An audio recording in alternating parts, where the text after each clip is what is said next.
পালকি চলে পালকি চলে, গগনতলে আগুন জ্বলে, স্তব্ধ গায়ে আদুল গায়ে যাচ্ছে কারা রুদ্র সারা।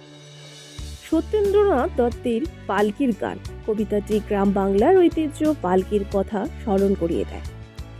একটা সময় ছিল যখন গ্রাম বাংলা এমনকি শহরের বিয়ের অনুষ্ঠানগুলোতে পালকি চাই, যেন পালকি ছিল এক অভিজাত্যের প্রতীক।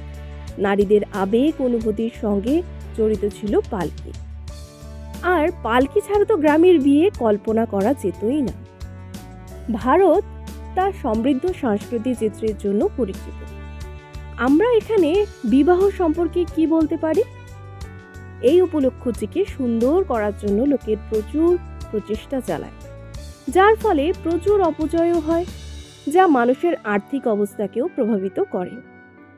ভারতে বিবাহ এক পবিত্র এবং আনন্দের উপলক্ষ। এছাড়াও সাম্প্রতিক সময়ে ভারতীয় বিবাহে পরিবর্তন এসেছে, এর মহিমা বেড়েছে, এছাড়া অতিরিক্ত অপচয়ও বেড়েছে।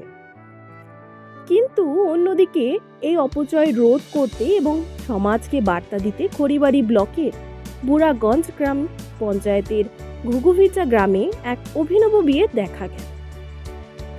এই বিয়েতে দামি গাড়ি, ব্যান্ড পার্টি, ডিজের মতো বড় কোনো অনুষ্ঠান ছিল না, বরং পুরনো প্রচলিত নিয়ম অনুযায়ী বরপক্ষ থেকে পালকি, গরুর গাড়ি ঝাঁক ঝোল করে কনেকে বিয়ে করতে আসেন।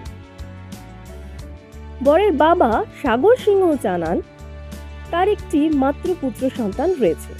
তিনি নিজেও পালকি করে বিয়ে করতে চেয়েছিলেন, কিন্তু পারেননি। তাই তিনি তার ছেলেকে পালকিতে বসিয়ে বিয়ে দেওয়ার প্রতিজ্ঞা নিয়েছিলেন এবং তা পূরণও করেছে। এছাড়াও বিয়ের অনুষ্ঠানে গরুর গাড়ি এবং দেশি ঢাকঢোল ও সঙ্গীতের আয়োজন করা হয়েছিল। বর্তমান সময়ে যে পুরাতন নিয়ম অনুযায়ী বিবাহের আয়োজন করা যায় এবং এই সময়ে অপচয় রোধ করা যায়, তার উদাহরণ এই বিবাহ। এর মাধ্যমে শব্দ দূষণের হাত থেকে শুধু সমাজকে রক্ষা করা যাবে না, মানুষের অর্থনৈতিক অবস্থাকেও রোধ করা যাবে। পালকি দেখতে রাস্তার ধারে বিপুল সংখ্যক মানুষের ভিড় জমা হয়।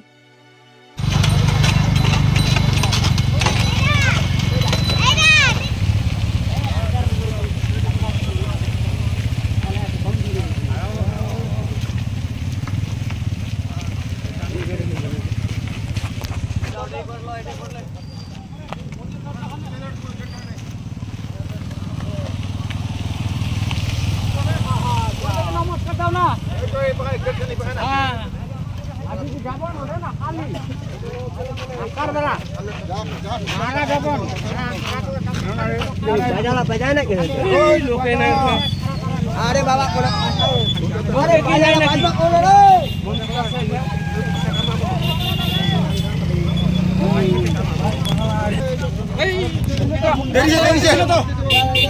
দিশা